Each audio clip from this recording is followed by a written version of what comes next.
Aujourd'hui, pour notre message, on veut découvrir ensemble celui qui peut pardonner les impardonnables, celui qui peut sauver les impardonnables. Aujourd'hui, on peut se rappeler, en fait, ces gens qui ont été des criminels de guerre, par exemple. Et puis, selon notre jugement, puis selon notre estimation, on se dit, mais est-ce que c'est possible que ces gens-là puissent être pardonnés? On a seulement à se rappeler, justement, de la guerre des nazis, les chambres à gaz, et ces milliers de gens qui ont souffert, qui ont péri, justement, des enfants, des femmes, en fait, des gens de toute marche de vie, en fait, qui ont passé par la souffrance atroce. Et puis, on se dit, mais est-ce que c'est possible que des gens comme tels, puis là, bien, ces derniers temps, bien, il y en a d'autres qui sont jugés comme criminels de guerre. Est-ce que c'est possible que ces gens-là puissent être pardonnés un jour? Bien, justement, on va lire quelques passages ensemble. Mais avant, j'aimerais aussi souligner qu'en parlant avec des gens, j'ai rencontré des gens, moi, qui avaient gaspillé leur vie, puis avaient raté leur vie, avaient vécu dans l'ivrognerie, et puis bon, ils avaient démoli leur famille, leurs femmes, leurs enfants, puis qui me disaient justement qu'ils avaient descendu trop bas, trop creux, pour que Dieu puisse les pardonner. C'est comme si ils refusaient d'accepter qu'ils pouvaient être pardonnés pour justement tout ce qui s'était produit dans leur vie. Alors, ben, je leur parle très souvent des brigands qui ont été crucifiés à la croix au même temps que le Seigneur Jésus. Puis on lit ça dans l'Évangile de Luc, et puis on va lire juste quelques passages. D'abord, on a crucifié en même temps que le Seigneur Jésus, deux brigands, un de chaque côté. Et on lit au verset 39 ici, l'un des malfaiteurs crucifiés l'injuriait, disant, « N'es-tu pas le Christ? Sauve-toi toi-même et sauve-nous. » Mais l'autre le reprenait en disant, « Ne crains-tu pas Dieu, toi qui subis la même condamnation? Pour nous, mais c'est justice, car nous recevons ce qu'ont mérité nos crimes. Mais celui-ci, en parlant de Jésus, n'a rien fait de mal. » Et il dit à Jésus, « Jésus, souviens-toi de moi quand tu viendras dans ton règne. » Et Jésus de lui répondre, « Je te le dis, aujourd'hui, tu seras avec moi dans le paradis. » Alors, tout en lisant justement ce récit de la parole de Dieu, ces deux brigands étaient vraiment des impardonnables. En fait, l'Évangile de Matthieu, aussi bien que Marc, nous disent que les deux brigands se moquaient également de Jésus en même temps que la foule, les prêtres religieux du temps qui avaient fait crucifier le Seigneur. Tous ces gens-là se moquaient du Seigneur, les deux brigands.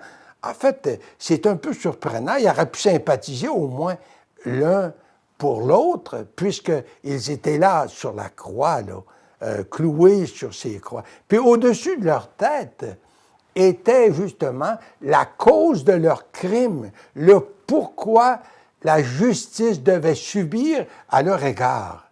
Mais sur la croix de Jésus, il y avait seulement ces lettres. Jésus de Nazareth, roi des Juifs.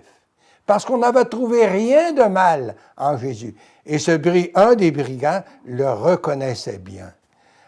Alors, vous savez, on se place devant la croix. Et puis, on regarde ces deux brigands, là. Ils sont arrêtés de leur temps, là. On aurait vu dans ces brigands des gens sans doute semblables à Hitler et puis ces gens qui ont fait des atrocités épouvantables. Puis on se dit, mais c'est pas possible pour eux que Dieu puisse pardonner des gars comme ces gens-là. Bien, c'était comme ça avec les brigands. Mais justement, il y a quelque chose qui s'est produit.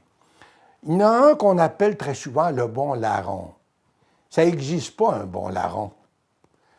Un larron, c'est un larron, et l'Écriture nous le présente comme deux malfaiteurs, deux meurtriers qui étaient là justement à cause de leur crime, et justement, il y en a un qui reconnaît qu'il est coupable, il reconnaît qu'il est un malfaiteur, il reconnaît justement qu'il a ce qu'il mérite, justement. Et puis, en fait, il se tourne vers le Seigneur pour lui dire, « Seigneur, souviens-toi de moi quand tu viens dans ton règne. » Ben oui, sur la croix de Jésus était ce titre, Jésus de Nazareth, roi des Juifs. Et sans doute, ce qu'il avait appris comme enfant, dans son enfance, oui, il avait appris que le Messie devait venir, puis il devait souffrir, puis aussi qu'il allait former son royaume. Et sans doute que justement ces vérités ont touché son cœur par l'Esprit de Dieu. Et ce brigand, cet impardonnable qui crie vers le Seigneur, « Jésus, souviens-toi de moi quand tu viendras dans ton règne. » Et le Seigneur de lui dire, aujourd'hui, pas demain, pas après-demain, pas peut-être, mais aujourd'hui, tu seras avec moi dans le paradis. Mais cet homme-là, c'est sûr qu'il ne pouvait pas faire une bonne œuvre. Ses mains étaient clouées sur une croix. Il ne pouvait pas se mettre à genoux. Il était pendu sur la croix par les clous dans ses mains, dans ses pieds. Il ne pouvait pas non plus se faire baptiser et puis faire quoi que ce soit. Tout ce qu'il avait, c'était une vie de criminel, de crime qu'il avait, justement. Et pourtant, le Seigneur, c'est ça la grâce merveilleuse de Dieu.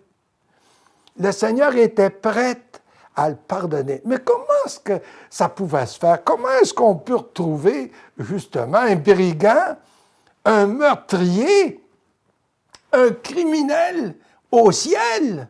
Comment est-ce que c'est possible?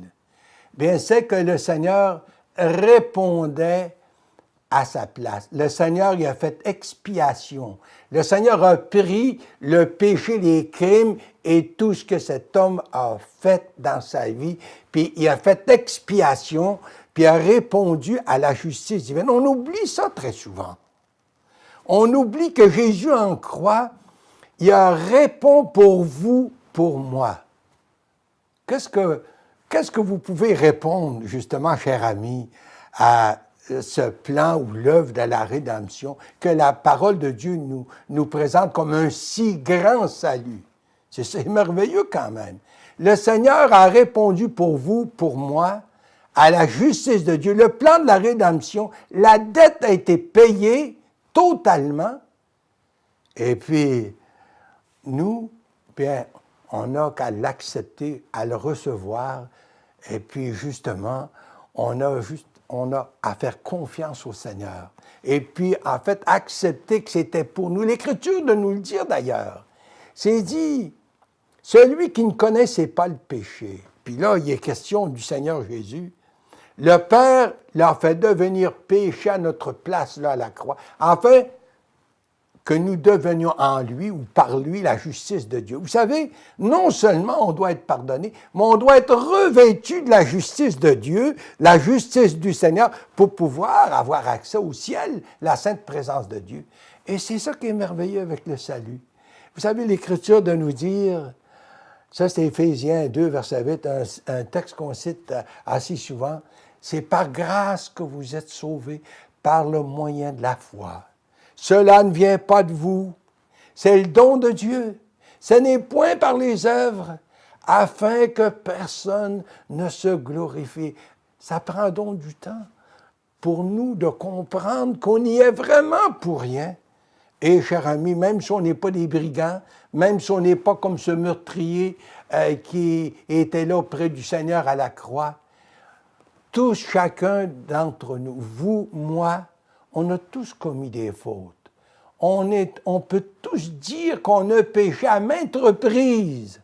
Et justement, on a besoin du pardon de Dieu. On n'est peut-être pas classé, on ne se classe pas, nous, comme des impardonnables, mais pourtant, on a besoin du pardon de Dieu. Alors, cher ami, la grâce de Dieu peut atteindre les impardonnables, mais elle peut atteindre chacun d'entre nous. Si vraiment, par la foi, on est prêt à fléchir les genoux devant le Seigneur, puis dire, Seigneur, pardonne-moi, j'ai besoin de toi, je me confie à toi. Sauve-moi, Seigneur, et puis donne-moi l'assurance de la vie éternelle aujourd'hui, parce que c'est aujourd'hui qu'on doit être sauvé. Il ne faut pas remettre ça à demain. L'Écriture de nous dire comment échapperons-nous si on néglige un si grand salut? Cher ami, aujourd'hui, pourquoi pas, sur vos genoux, ouvrir votre cœur au Seigneur, puis l'accueillir comme votre sauveur personnel. Qu'il en soit ainsi pour la gloire de Dieu. Amen.